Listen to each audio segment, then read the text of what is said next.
Orion is getting ready to launch.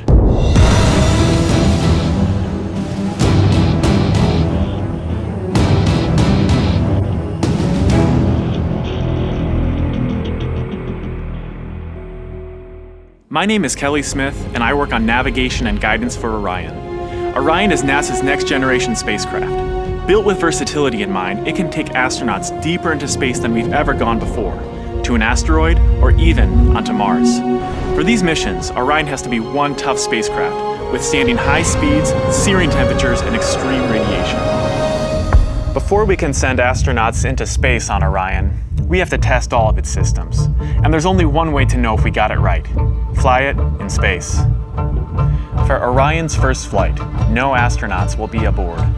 The spacecraft is loaded with sensors to record and measure all aspects of the flight in every detail. It all begins with launch aboard a Delta IV Heavy rocket.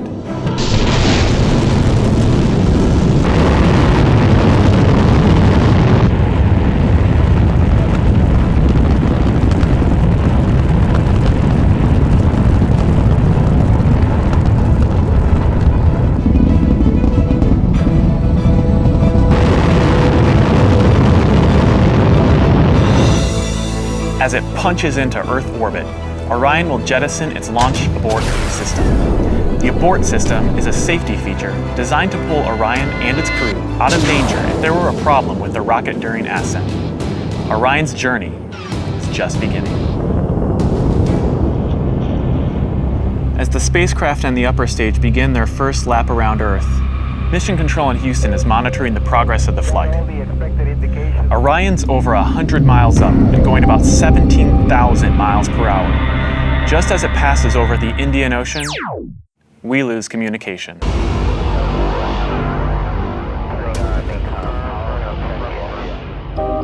This is expected. The communications link we have through satellites to Orion is momentarily lost, but Orion continues to receive and process data. Its computers can handle 480 million instructions per second. Imagine you are traveling with Orion as the flight test continues. One orbit completed. Time to go. The upper stage of the rocket fires again. Like the setup for a roller coaster ride, this is the big climb we've been waiting for. We are headed 3,600 miles above Earth. 15 times higher from the planet than the International Space Station.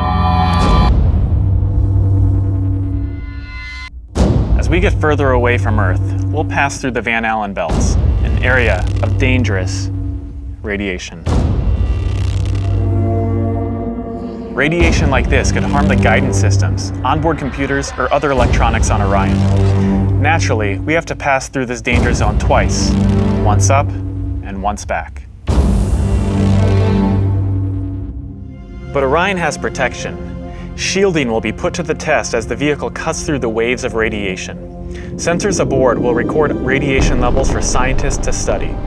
We must solve these challenges before we send people through this region of space. For this flight, it's time to head home.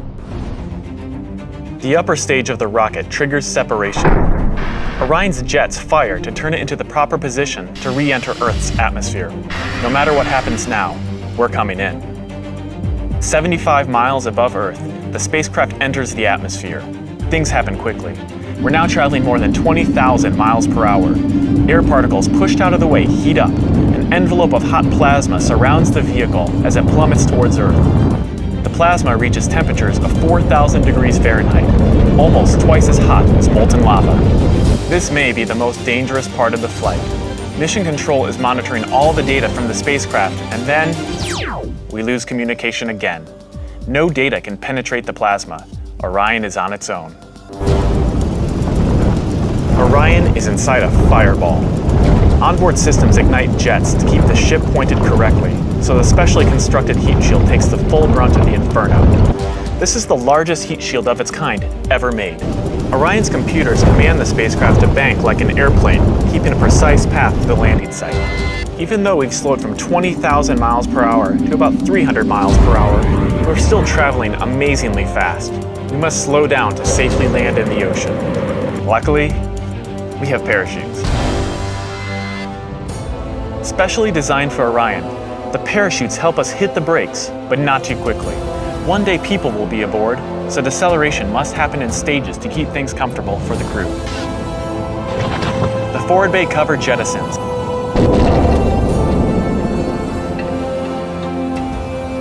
Two drogue chutes deploy and slow the returning spacecraft down to 175 miles per hour.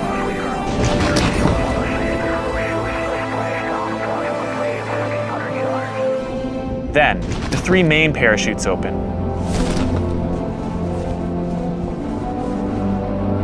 Once fully engaged, this canopy would cover an American football field. It takes parachutes this size and strength to slow our descent to 20 miles per hour, and then splashdown. For this first flight, we won't have astronauts inside, but we still have some very precious cargo. The flight data from this mission is stored inside the Orion spacecraft. While our flight might be over, there is still a lot of work to do. Onboard sensors recorded every detail, from launch to flying in space, to re-entry to landing.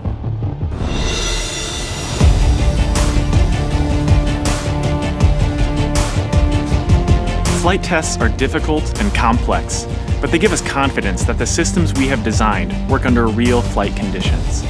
It's great to be a part of this first spaceflight for Orion, and we're looking forward to beginning a new chapter in human space exploration.